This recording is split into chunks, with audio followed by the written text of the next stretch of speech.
Welcome back, or nice to meet you. I'm super excited to get into the topic today, how to love life being alone, because this has been something that I have struggled with for a long time, figuring out how to navigate it. I think that extroverts will always be working through this, so I have a bunch of tips that actually help. As extroverts, especially as ENFJs, the focus on people can become ultimately our main focus. And so completely breaking away from others can be so difficult and confusing. One of the first jarring things about being by ourselves is suddenly not having anyone to share our thoughts with. It's the big feelings that we want to express, the little things that surround us day to day. Suddenly not having that opportunity to self-express with other people can feel very isolating. That is why I recommend finding an outlet to do that. In this video, I'm not going to tell you how to become an introvert. We have natural tendencies that are core to us. You have the need to self-express, so do it. When I first started spending most of my time by myself, I bought this very cute journal, and I just made it a point to write down all the little dumb things that I thought throughout the day, or the big things that weighed on me. And there's so many different ways to journal too. There's no one right way. I highly recommend some form of writing to self-express, but I understand that not everyone is comfortable writing. So another way that you could self-express is by vlogging. Just making videos, even if you don't post them, speaking what's on your mind. Also, if you have the opportunity and the means to have a therapist, that would also be a great outlet to have. But most importantly, you will become a listener to yourself. And it's actually so unique for people who are so people-focused to finally spend this time alone. I think that they actually start to prefer their own solitude the more that they experience it. It gives you space to think about what you actually like and independently feel. There's no one there to sway your emotions. It's an opportunity to be less self-conscious and more creative. But I do understand that it can be extremely mentally exhausting being by yourself at the initial start. You're just not used to thinking that much about yourself. All those voices about self-doubt and self-hate can be a lot. I tend to get really depressed during this period, just thinking too much, and your mind can just be very hurtful, especially when you finally sit down and think about the things that you didn't want to think about or have been putting off. This point is going to be difficult no matter what, but it gets easier a lot quicker than you think it's going to be.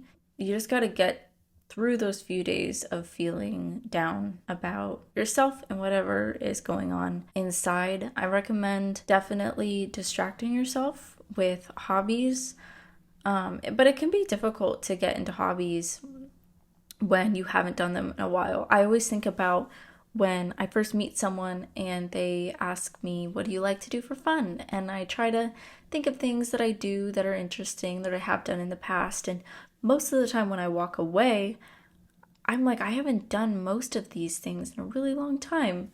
This is your opportunity to write down a list of those hobbies that you like to do or used to like to do that get pushed back by life and busy work. Just pick one thing and try it out.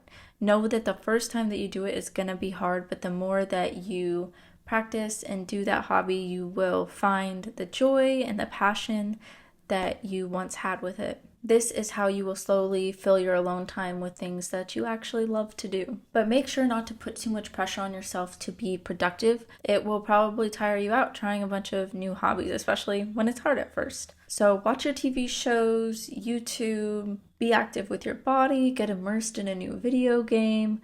Just please don't doom scroll. I actually recommend taking a social media break when you enter this new phase of spending the majority of your time by yourself. Seeing your friends or influencers doing things with other people and having fun is definitely going to get to you. You might think that, it doesn't affect you like that, but it will. When you are spending just time by yourself and not going out and having fun, which I'm sure as an extrovert you want to do. This is why this is hard. This is why you're here at this video. It's a difficult thing to do.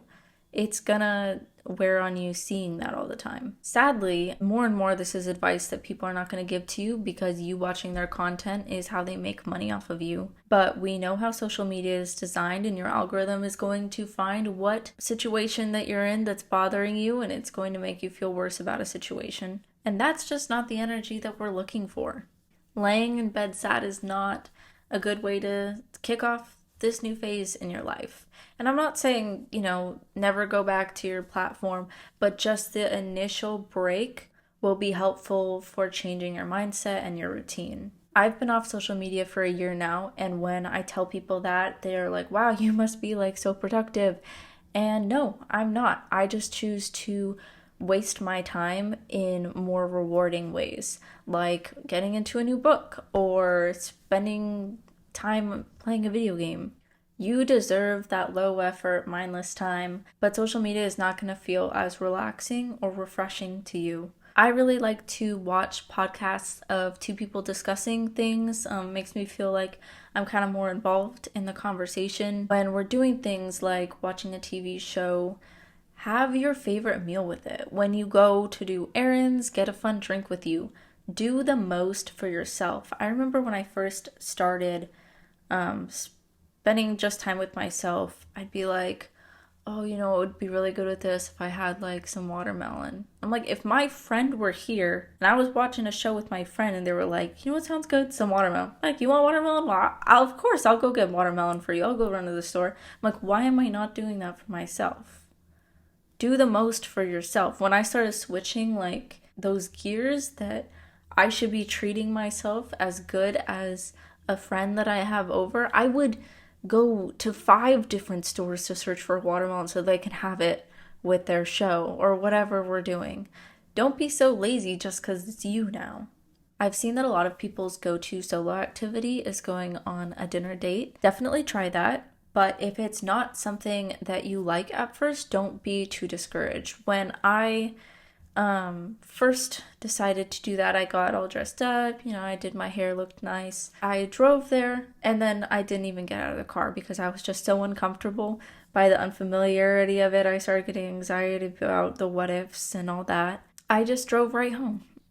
And now instead of completely giving up because of that seemingly failed effort, I just decided to try something else. I remembered that my good friend said that she really likes going to movie theaters alone, which I didn't get at first, but I was like, okay, I'll try that. And so I went there. I snuck in some food into the theater, and it was the best time. That is one of my favorite things to do alone. What I needed to realize was that the feelings of going with friends versus by yourself is completely different. I don't know why I didn't think of that. I was expecting to have the same energy, laughing at silly jokes, the excitement, the anticipation. I needed to go in, leaving my expectations behind and finding out the new experience that I would have. It was not going to be anything similar to going out with friends. There's no exciting energy of other people. It's a completely different range of emotions. But when you open yourself up to it, you will find out what's so great about it. Honestly, it's gonna take some practice. So do things you already know that you love doing. Like, I already knew that I liked going to a cafe by myself. I knew that I liked going to the park by myself. And the more that you gain confidence that you have a good time by yourself, you can try more new things. I'm talking a lot about going out places alone, spending time with yourself, but realistically, you will go out with other people, with friends, with family. You need social interaction for sure. There's ways that you can make friends, like frequenting the same coffee shops and talking to the regulars there. If you go to school, make friends there.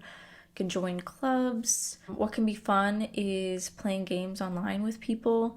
Or just going to a chat room, having them in the background, just that feeling like you're not alone can be helpful. But the thing that you've probably realized is that people are not so reliable, and maybe that's why you're in this situation, because you've had to cut out so many people who are just disappointing. So one of the best things that I did when I first started spending time alone is when people would make plans with me, like for the weekend, I would first always make a plan for myself. On Saturday, I'm gonna go finish that art project. I'm gonna go to the store, go to the gym. In the evening, I'm gonna build a Lego set with a TV. And so then I already had an expectation of what my weekend was like. And if my friend ended up canceling, I wasn't disappointed. In the entire week leading up to it, I already knew what I was going to do. There was zero anxiety about, is it going to happen? Is it not going to happen? I don't have to wake up on Saturday morning like confused where to go next because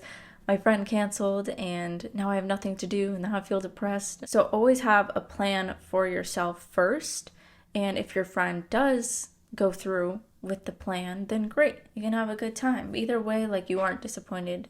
This is a huge peace of mind. I wish that I had learned this sooner. All in all, you are constantly figuring out what works for you and what doesn't. The more that I learn about myself and what motivates me, I'm constantly changing. I always have to figure out something new. So take these tips, try them out. If something doesn't work, don't give up. Don't be so hard on yourself. I wish you the best. Thank you for listening. Let me know what hobby you are excited to get into.